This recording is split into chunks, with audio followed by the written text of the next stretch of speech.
Hi everyone. நம்ம இன்றைக்கி பார்க்க போகிற டாபிக் என்னதுன்னா, தமிழும் தொழில்நுட்பன்ற பாடத்தில் ரெண்டாவது இதில் மனைன்ற டாபிக் தான் பார்க்க போகிறோம். சங்ககால கட்டிட வடிவமைப்பில் ஃபஸ்ட்டு மனைனா என்னன்னு சொல்லி பார்த்துடலாம். மனை என்ற சொல்லுக்கு சங்க இலக்கியங்களில் குடியிருப்புடைய வீடு, குடும்பம், பசுத்தொழுவம், மனைவி, வாழ்க்கை, 200-400 சதுரடி என பல பொருட்கள் காணப்படுகின்றன.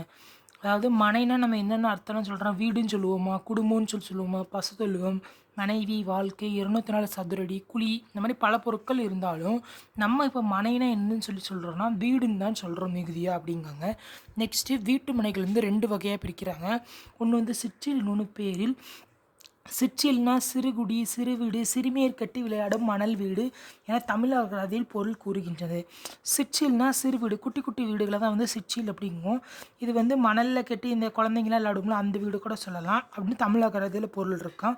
இத்தகைய வீடுகள் தூண்களுடன் அமைப்புடன் இருந்தன. இதில் தூண்களோடு அந்த வீடுகள் கட்டியிருப்பாங்களாம்.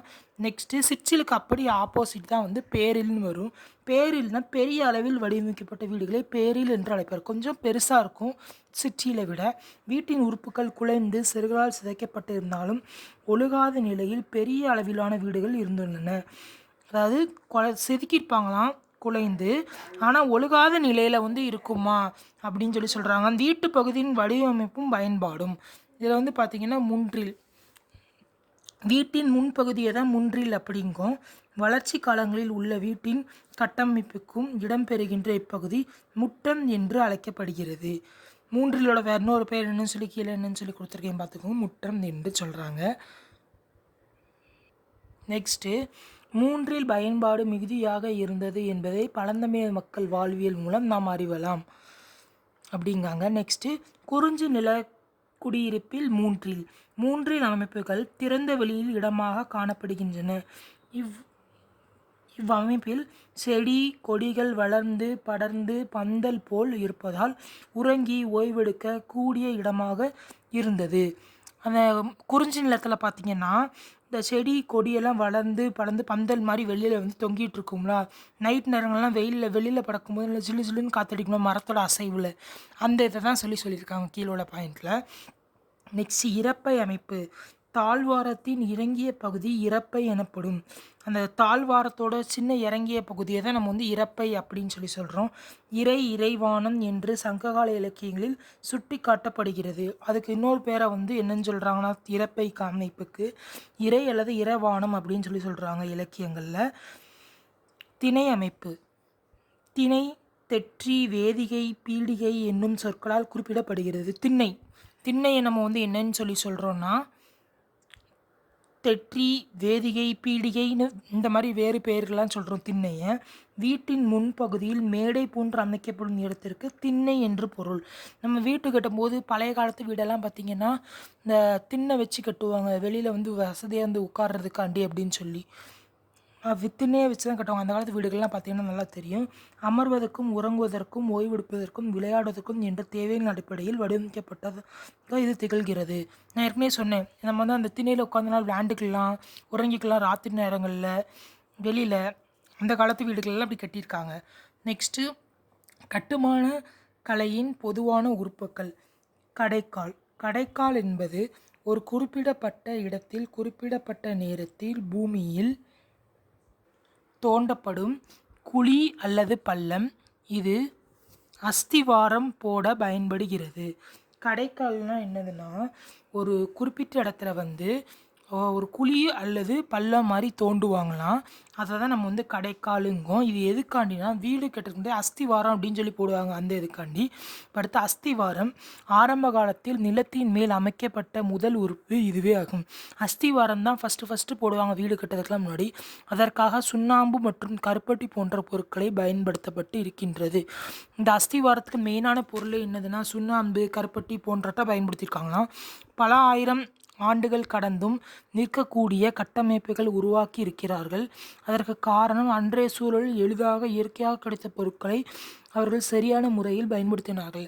அந்த காலத்து கட்டடம்லாம் பார்த்திங்கன்னா ஒரு சில கட்டடங்கள்லாம் இன்னும் அழியாமல் ரொம்ப எதுவுமே இதாகாமல் ஸ்ட்ராங்காக நிற்கும். ஏன்னா அந்த காலத்து மனுஷங்க மனுஷங்க வந்து அந்த காலத்து சரியான பொருட்களை யூஸ் பண்ணி கிடைத்த இயற்கையான பொருட்களை வந்து யூஸ் பண்ணி நிறையா பண்ணுறாங்க. இப்போ என்ன பண்ணுறாங்க, எல்லாரும் செயற்கையான பொருட்கள் புதுசாக கண்டுபிடிச்சதை வச்சு நம்ம பில்டிங் கட்டுறோம். அதனால தான் அந்த காலத்து பில்டிங் வந்து ரொம்ப ஸ்ட்ராங்காக இருக்குது. எதனால இயற்கையான பொருட்களை வந்து யூஸ் பண்ணுறதுனால பில்டிங்க்கு. நெக்ஸ்ட்டு சுவர். சுவர் என்பது வழக்கமாக ஒரு இடத்தை பாதுகாக்கின்ற ஒரு அமைப்பாகும். நம்ம நார்மலாக தெரியும் சுவர்னா என்ன, நம்ம வீட்டில் இருக்கிற அந்த தான். இது கட்டிடனுள் இருக்கின்ற இடத்தை பலவேறு அறைகளாக பிரிப்பதுடன் கட்டிடத்தின் உட்பகுதியை வெளிப்புற பகுதிக்கு இருந்தும் பிரிக்கின்றன. சுவர்னா என்னது, ஒரு ரூமை வந்து பிரிக்கிறதுக்காண்டி தான் சுவர் அப்படிங்கும். உட்புறமாகவும் வெளிப்புறமாகும். இதெல்லாம் நமக்கு நல்லாவே தெரியும். நெக்ஸ்ட் விமானம் அல்லது கோபுரம் அப்படிங்கும். கோபுரம் என்பது மனிதனால் உருவாக்கப்பட்ட உயரமான அமைப்பாகும். அது கோபுரம்னா என்னது, பெருசாக சொல்லுவோம்ல அந்த இதுதான். அவற்றின் நீளம் அகலங்களை காட்டிலும் பல மடங்கு உயர்ந்ததாக இருக்கும். ரொம்ப பெருசானது கோபுரம் அப்படின்னு சொல்கிறாங்க. இதெல்லாம் தான் கட்டுமான கலையின் பொதுவான உறுப்புகள் அப்படின்னு சொல்கிறோம். நெக்ஸ்ட்டு பல்லவர் கால கட்டிடக்கலையில் பார்த்திங்கன்னா குடவரை கோயில்கள், கற்றளி கட்டுமான கோயில்கள். குடவரை கோயில்களில் பார்த்திங்கன்னா பெரிய மலைகள் குடைந்து அமைக்கப்பட்ட கோயில்கள் குடவரை கோயில்கள். மலைகளை வந்து குடஞ்சி அந்த இதில் வந்து கோயில் அனுப்பிச்சிருப்பாங்களா, அதான் வந்து குடவரை கோயில் அப்படிங்காங்க. நெக்ஸ்ட்டு கற்றளினா நிலத்திலிருந்து துருத்தி கொண்டிருக்கும் பாறை அல்லது குன்று பகுதியை வெளிப்புறமாக மேலிருந்து கீழாக குடைந்து அமைக்கப்படும் கோயில் அமைப்பலாகும். கற்றளினா என்னன்னு சொல்லி புரியும்னு நினைக்கிறேன். பாறை அல்லது குன்றை வச்சு செய்கிறது, அந்த இதை குடைந்து. நெக்ஸ்ட்டு கட்டுமான கோயில்கள். மாமல்லபுர கடற்கரை கோயில்கள் 42 அடி உயரத்தில் கட்டுமான கோயில்களும் தமிழ் கட்டுமான நுட்பத்திற்கு எடுத்துக்காட்டாக உள்ளன. கட்டுமான கோயிலோட எடுத்துக்காட்டுக்கே தமிழ் கோயிலில் யார் வரான்னா மாமல்லபுர கடற்கரை கோயில் தான். இதோட அடி பார்த்திங்கன்னா 45 அடி. நெக்ஸ்ட்டு சங்க காலத்தில் கட்டுமான பொருட்கள். இந்த இது வந்து ரொம்ப மெயினானது ஹெட்டிங், இதை நல்லா பார்த்துக்கோங்க. மரத்தில் வந்து 3 வகை இருக்கான், தெரிஞ்சுக்கோங்க. 3 மார்க்கில் கூட யூஸ் ஆகும். மரத்தின் வகைன்னு கேட்கலாம். ஆண் மரம், பெண் மரம், அலிமரம். மரம் ஒரு சிறந்த ஆரம்பகால கட்டுமான பொருள். ஒரு பில்டிங் கட்டுறதுக்கு ரொம்ப முக்கியமானதாக அந்த காலத்தில் மரத்தை வச்சுலாம் வீடு கட்டுவாங்கல்ல, அந்த இதை சொல்கிறாங்க. ஆண் மரத்தை வச்சு என்ன பண்ணுவாங்கன்னா வீட்டின் வாசற்கார், தூண்கள், பால்கனி போன்றவற்றை உருவாக்க பயன்படுகிறது. ஆண் மரத்தை வச்சு இதெல்லாம் கட்டுறாங்களா. நெக்ஸ்ட் பெண் மரத்தை வச்சு உத்திரம், லிட்டம், தாழ்வாரம் போன்றவற்றிற்கு இருக்கிறது பெண் மரம். இந்த பேரெல்லாம் கொஞ்சம் புரியலன்னு நினைக்காதீங்க. இதெல்லாம் நம்ம வந்து அன்றாட வாழ்வில் யூஸ் பண்ணி வீடு கட்ட யூஸ் பண்ணுறது தான் அந்த காலத்தில். நெக்ஸ்ட்டு அலிமரம்னா சிறு லிட்டம், சட்டம், கைகள், வேலி அப்படிங்காங்க. சுடுமண்னா என்னது, சுடுமண்ணால் தெரியும், மண்ணால் செஞ்சதை நம்ம சுட்டு இதாக்குறோம். இந்த பேர்லேயே தெரியுது சுடுமண். இதில் எதை சுடுவோம்னா களிமண்ணால் செய்த பொருளை ஊற வைத்துனா காய வைத்துட்டு அதை சூளை என்ற பொருளை வந்து சுட்டு எடுப்பாங்களாம். சுட்டு எடுத்து செய்யப்படும் உறுதியான கட்டிட பொருளாகும். களிமண்ணாக வச்சு அதை சுட்டு எடுத்து நம்ம ஒரு பொருள் செய்கிறோம். நெக்ஸ்ட்டு சூதைனா சுண்ணாம்பால் உருவாக்கப்பட்டது தான் சூதை அப்படிங்கும். மரக்குச்சி, சுண்ணாம்பு போன்றவற்றை இதில் பயன்படுத்துகிறான்.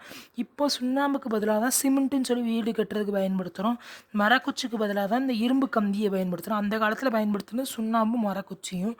நெக்ஸ்ட்டு மூங்கில்ன்றது வலுவான இலகுரக கட்டுமான பொருள் அப்படிங்காங்க. இது ரொம்ப ரொம்ப வலுவானதாக இருக்கும் மூங்கில்.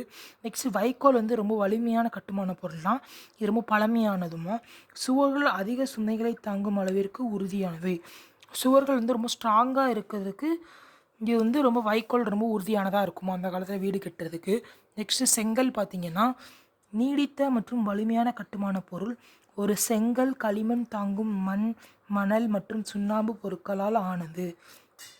நீடித்த, அதாவது ரொம்ப ஸ்ட்ராங்கானதாக இருக்கும் செங்கல் வச்சு தானே இப்போ நிறைய வீடெல்லாம் கட்டுறாங்க, ஸ்ட்ராங்காக இருக்கும்னு சொல்லி தண்ணியெல்லாம் தெளித்து இந்த பில்டிங் ஸ்ட்ராங்காகிறதுக்கு காய வைக்கிறாங்களா, அந்த இதுதான். இவ்வளோ தான் ஃப்ரெண்ட்ஸ். இந்த கொஸ்டின் கேட்டால் இப்படி ஆன்சர் எழுதுங்க, எக்ஸாமில் உங்களுக்கு நல்ல மார்க் வந்துடும். இந்த மாதிரி ஹெட்டிங் சப்ஹெட்டிங் கொடுத்து கீ பாயிண்ட்லாம் கொடுத்துருந்தீங்கன்னா நல்ல மார்க் ஈஸியாக வந்துடும். Okay friends, thank you. நெக்ஸ்ட் வீடியோவில் நான் ரிமைனிங் சாப்டர்ஸில் உள்ள வீடியோ நான் வந்து அப்லோட் பண்ணுறேன். அதுக்கு முன்னாடி சப்ஸ்கிரைப் பண்ணாதவங்க நம்ம சேனலை சப்ஸ்கிரைப் பண்ணிட்டு பெல் பட்டனை கிளிக் பண்ணிடுங்க. Thank you friends.